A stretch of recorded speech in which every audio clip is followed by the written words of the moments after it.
Do you think parents interfere in the faith of their children? Do you think it's okay to do so? What are your thoughts? Okay, so it's quite a loaded question, maybe a sensitive question for some people, but it's also a very common experience. Parents who have come and complained that they're really finding it hard to control their kids, or they feel like their kids are getting out of control. And on the other hand, I also have had the experience of kids coming and saying when they are teens or when they are young adults that my parents still think that I'm a child and they're treating me like a child. They don't understand me. I feel like they're interfering in my life too much. Do you think there is cause for concern for parents? Why would parents really feel anxious? Is there really a need to be anxious about young people when they reach their teens? Yes, Father. So right from their childhood, they would go to church with the parents and with us. And once the freedom has been attained, right, then the child feels that okay, now I have a greater responsibility with my friends or at college, and then the attendance at church slowly takes a back seat.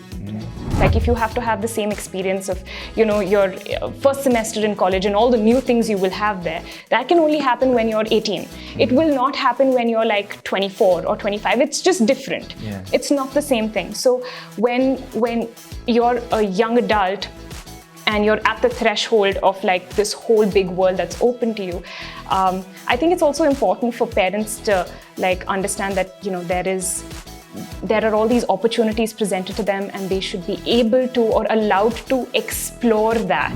Although we are concerned about our children, we need to set for some kind of boundaries, not leaving it open-ended, but give them the freedom that they need to explore to an extent, and then guide them. There are so many other things they could experiment which are much more dangerous, like drugs. Welcome to another episode at the Heart Rock Cafe. This is part 2 of a riveting conversation about how much should parents interfere in the faith of their children. If you've missed the first part, you can click right here and watch it. And today we're in conversation with Mr. Herbert Albert and Father Sandeep of RMC.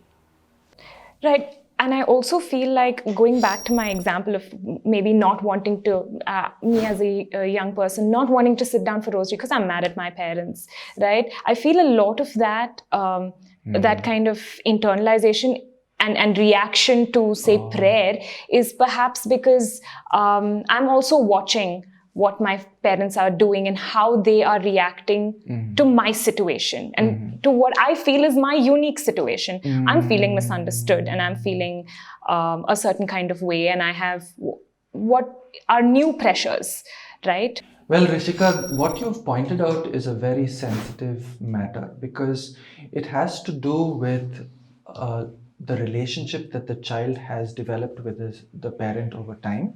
And even if you have the best of parents in the world, you're bound to have conflicts with them at some time or the other. Oh, absolutely. Even if they love you and they are the wisest parents, they're the most knowledgeable parents, and they really care for you, you're bound to have at one time or the other conflicts with your parents. It's part of being human. And here again, there are several factors to consider. One is, in modern life, parents are sometimes both of them working. Sometimes they are not emotionally available to the child when they are growing up, when they need the parents' attention and care most. Pre-adolescent time is an important time of bonding between the parent and the child. If the parent has not been there for the child in those moments, it becomes very difficult for the parent to suddenly step in at significant moments of the child's life and say, no, this is the way we do things in the Meneses home, Right. So a regular accompaniment, given the circumstances of your life, given the circumstances of your work, right. Have you found ways in which to accompany your young children, your young adult children, in some way, shape or form, in the manner of their faith. Right. Right? Suddenly coming into the child's life and saying, no, this is an absolute value for our family. But they will turn and say, but I've never seen you doing that. For you, work seems to be your whole life. Right. You and know? you're not So, around. Yeah, and you're not around for me when I need you. And then Right. suddenly you become this big preacher person in my life. Yeah. You know? And then it just takes an ugly turn. Yeah. But I also feel like, even though that does seem very daunting and like parenting seems like a very difficult task, I don't think it's very the things and the small activities that you do with your child. Nothing is too small, in my opinion, because I have a really interesting experience with my spiritual journey, wherein our family rosaries were said every evening, and it was mostly me and my mum because my dad would be working and he would come a little later. But that never diminished the value of my the spiritual guidance my dad gave me, because my earliest memory of prayer, and I think my first memory of prayer, is when I was in preschool, and we used to drive in his Fiat over the Mosque Road Bridge to go to and he used to drop me off there. He taught me the rosary on the way there. So every day he would teach me the Hail Mary and the Holy Mary, and we would say that on the way. And so, like, it's a beautiful memory. And so even if he says anything, my memory is he taught me how to pray. Right? So I said every prayer with my mum, but he taught me how to pray. And it's like the little things. Oh, I can't tell you how beautiful that is, because studies have shown that when the father takes the lead in the faith life of the family, whether it's small or big or to any extent, there's more chances that the children will imbibe the value of faith. Sadly, the mother is very often given the role, and she does that role very beautifully.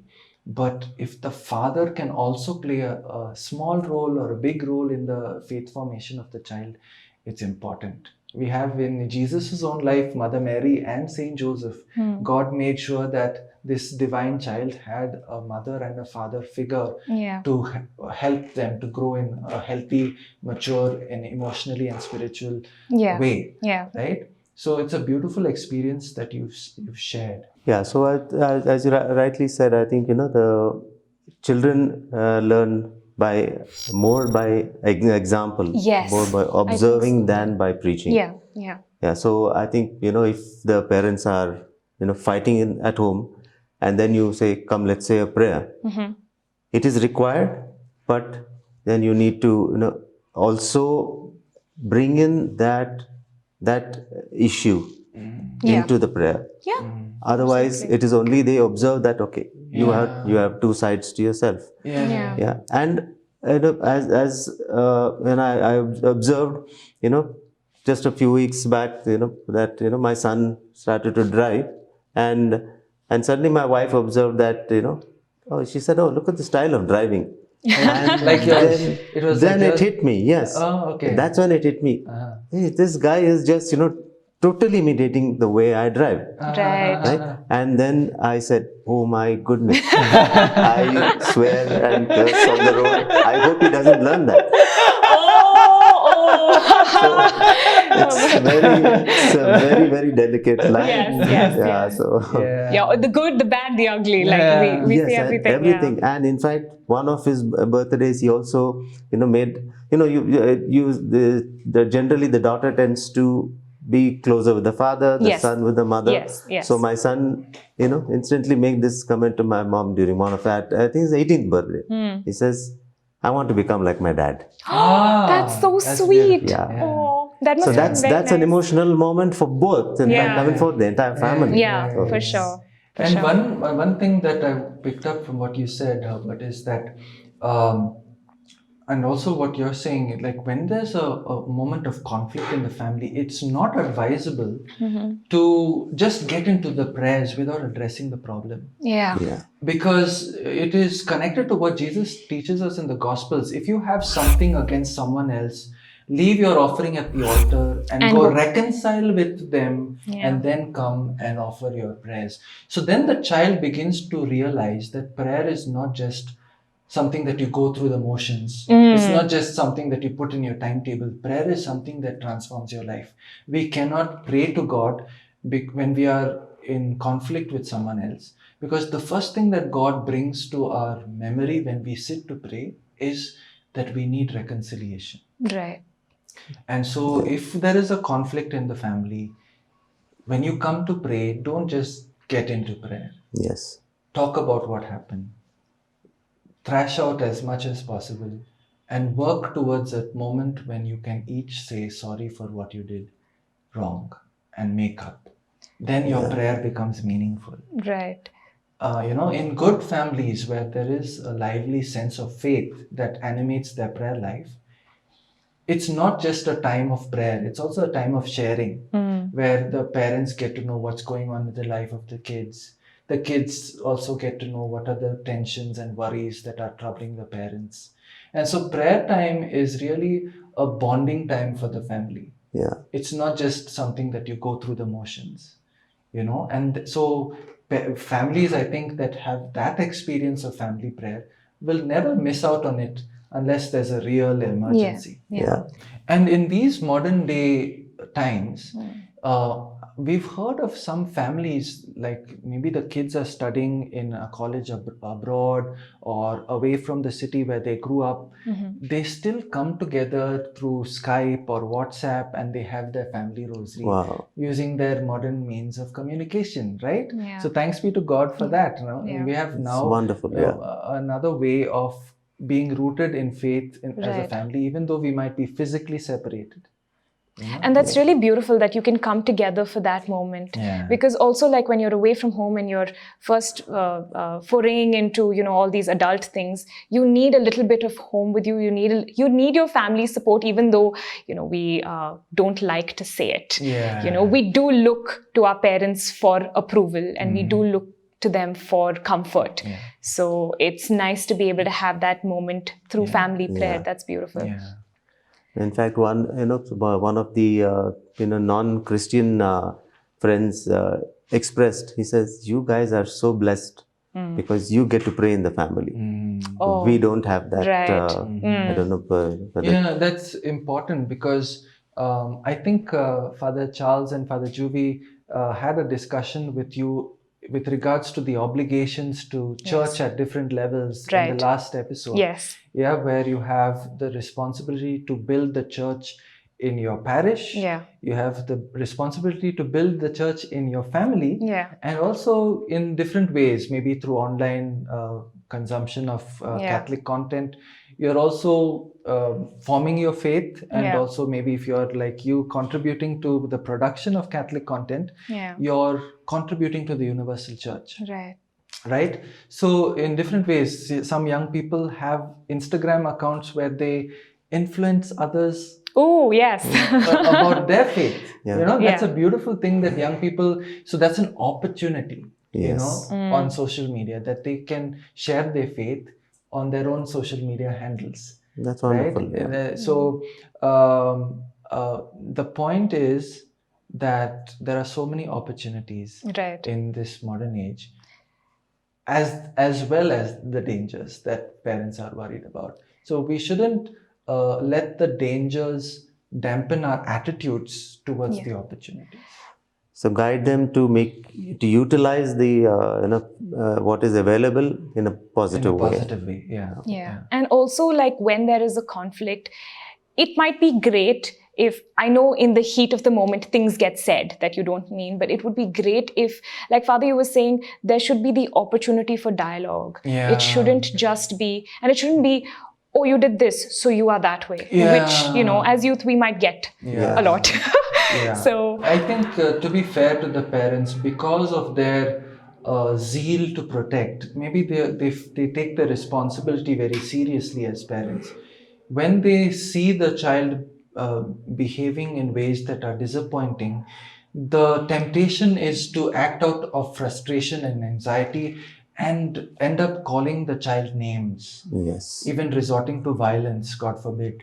But that temptation should be resisted with the power of the Holy Spirit. I know, as I said, parenting has never been an easy job, and in the coming times and in the present time, it is a great challenge. So all the more parents need the grace of God, the wisdom of God, and the power that comes through prayer to get the guidance they need to deal with each child. Sometimes you might have more than one child, like you've got two children. Yeah. So each child is different. Yes. Just because you've had one child, you can't say that, oh, I'm an expert parent now, I've done so well with one. No, okay, so every child is a unique gift of God, and it's a unique challenge for each parent, both parents and each parent.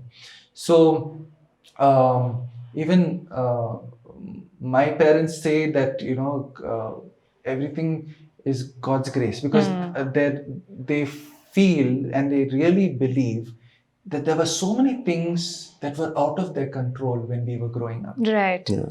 There was they did whatever they could, Yeah. but there were so many things that were left up to our freedom, as we are three boys, Right. and anything could have gone wrong. Yeah. And we did make mistakes while growing up, I suppose. And but the beautiful thing about God's grace is that He can write straight with crooked lines. Yeah.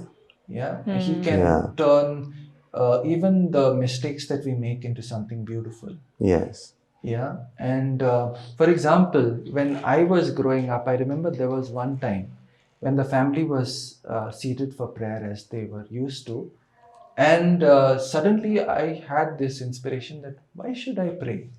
I was not more than 12 or 13 years old, and I said, I'm not going to pray. I can't How would imagine. you have reacted, Howard? Father Sandeep saying, I don't want to pray. I literally said that I Father to don't son. want to pray. Yeah, it would be father to son. No, How you have old to were pray. you, Father? No, you have to pray. How old were you? I must have been 12, less than that. Okay. Oh, okay. I guess I was always a thinking child, and I guess I thought, I don't feel like praying. I'm not going to pray. I remember that day very vividly, even today. Like there was no current in Bangalore in those days. Current Power was cuts. unpredictable, and so they had lit up a candle in my parents' bedroom, and we were all gathered there for prayer. And when I said this, my mother said, "Okay, Really? Wow. yeah, okay." Wow.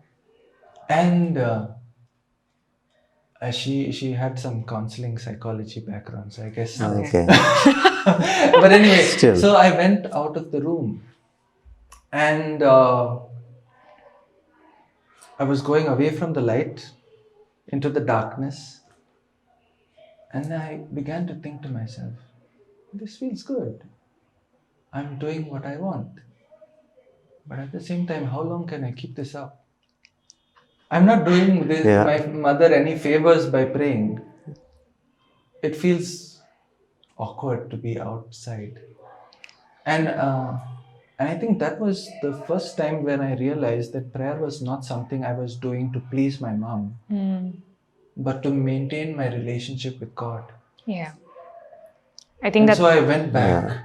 So the parenting style has a very important role to play in the formation of the child.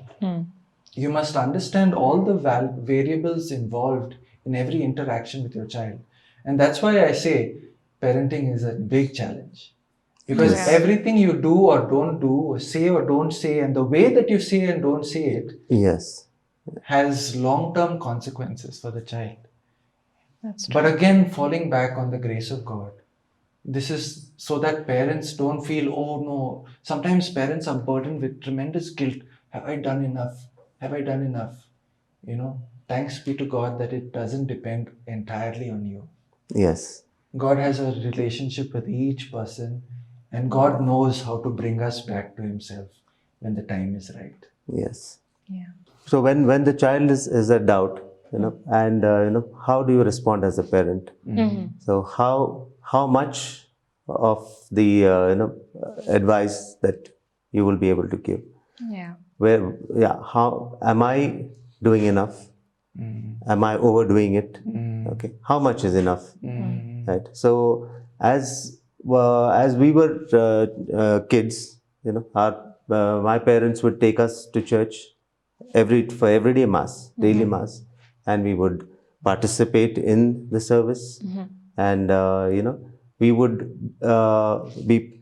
be called the Alberts family, singing and participating wholeheartedly. Right. Now, is that what we have passed on to our kids? Right. Because the time and the age is totally different. Yeah, that's true. We had our parents had probably more time to take us as we were kids, and yes, so that was an example that our parents set. Are we setting the same example for our children these days? Because both parents work, okay, and we don't have the time to set an example to to our children to to follow similar, if not the same, to follow similar patterns. So when we attend mass, okay, now the child is not concentrating. The child is Right. just doing what is just lost in thought.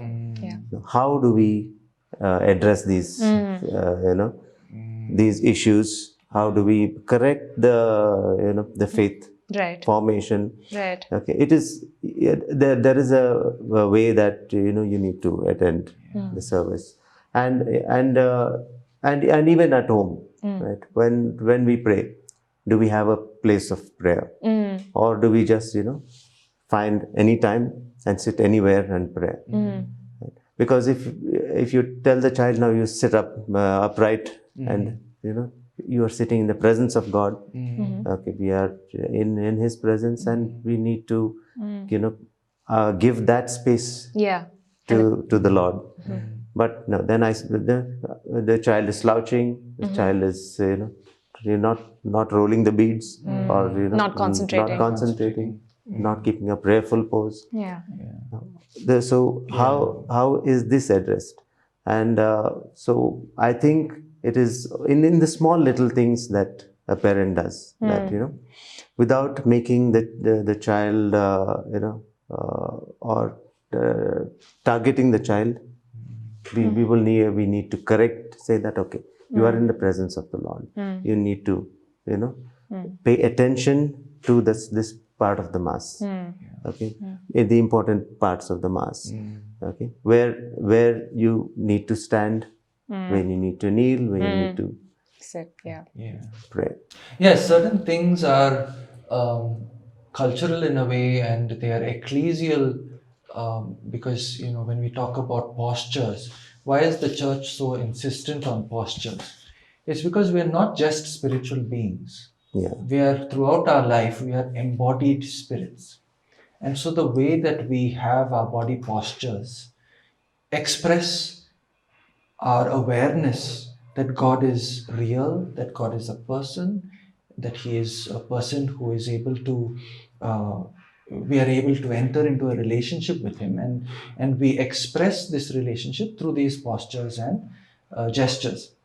At the same time, I don't think it is wise for parents to be rigid about that, especially when they are in the experimenting phase. Right. Because it is precisely in the testing of the boundaries that they discover why the boundaries are there.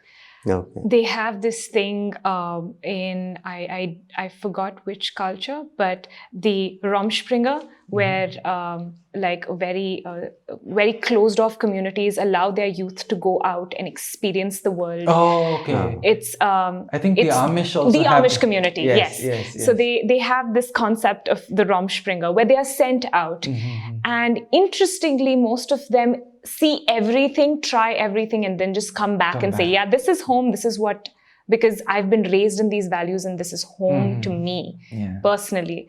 So so your insistence on the cultural and the ecclesial element will have the opposite effect on the young people, because they feel like these are arbitrary rules. So rather than insisting on the non-essentials, it is important to insist on the essentials. Are you able to relate to God when you slouch like that? Or are you focused on yourself? So it's true, Father. So, parents always have this doubt and the fear, whether have they done the right thing?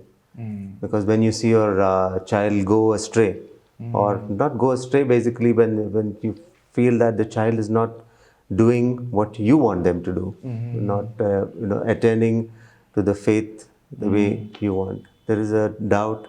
But have we done enough? Have I done enough? Right.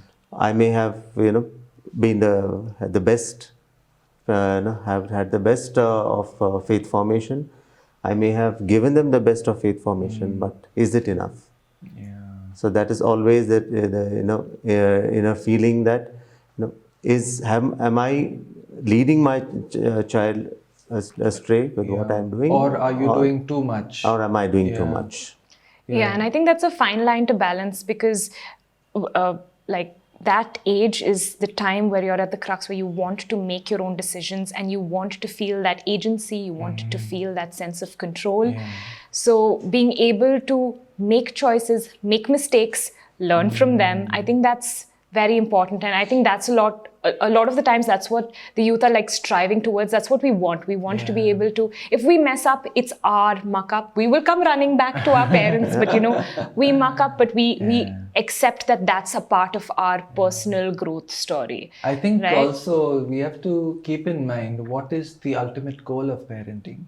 Is it to have the kids always under your wing, or do you also want to give them wings to fly? To learn how to navigate life with the right set of values without going off the rails, right? And so the scripture puts it very beautifully in Ephesians chapter 6 verse 4, addressing fathers, but I think it applies to mothers equally.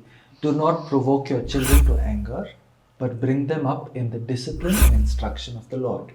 So your goal is to bring them up in the instruction of the Lord and in self-discipline. So it means at certain times they have to learn to suppress desires for external things, to learn to satisfy themselves with spiritual things like prayer, so that they are rooted and they are not like a ship without a sail, going carried away left, right and center, without having a bigger purpose of life. You don't do things the conventional way or the way your family does it, and you feel that that's right for you at that time, because and you just you're of the opinion that your views or your worldviews are so different from your parents. Yeah, the generation gap. A lot of the values that our family puts forth to us and for us is based on certain objective facts, like there are repercussions and there are very real life ramifications to our actions. So even if you are making a choice and you think that's not too bad, you have to think, when is it going to hit me, if it's going to hit me, right? And it usually ends up boiling down to your values, like these things are probably not the best for you for a reason.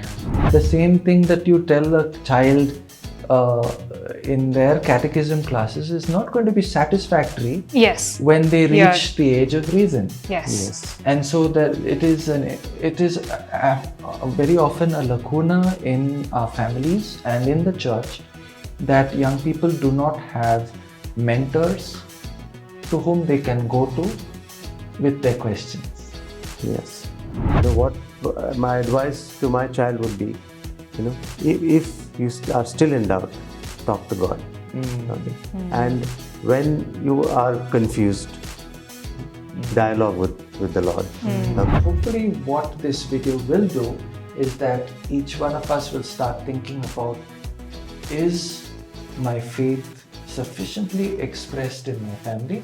And in this dialogue between generations, is there interference, or is there life-giving guidance being given? So for young people who might have made mistakes in their life, maybe they're a little older than the younger ones who are still to experiment with life, but maybe you've been bitten by life, you've made mistakes and you feel like you can't come back. So to young people who might have made such mistakes, I want to encourage you.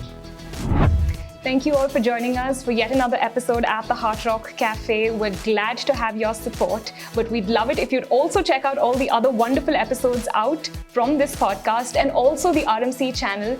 And we would love if you could check out our social media and our website, and also leave a comment, subscribe to us, tell us what you think. We'd love to hear from you. Signing off from Heart Rock Cafe, where we have heartfelt conversations on the solid rock of faith over a cup of hot coffee.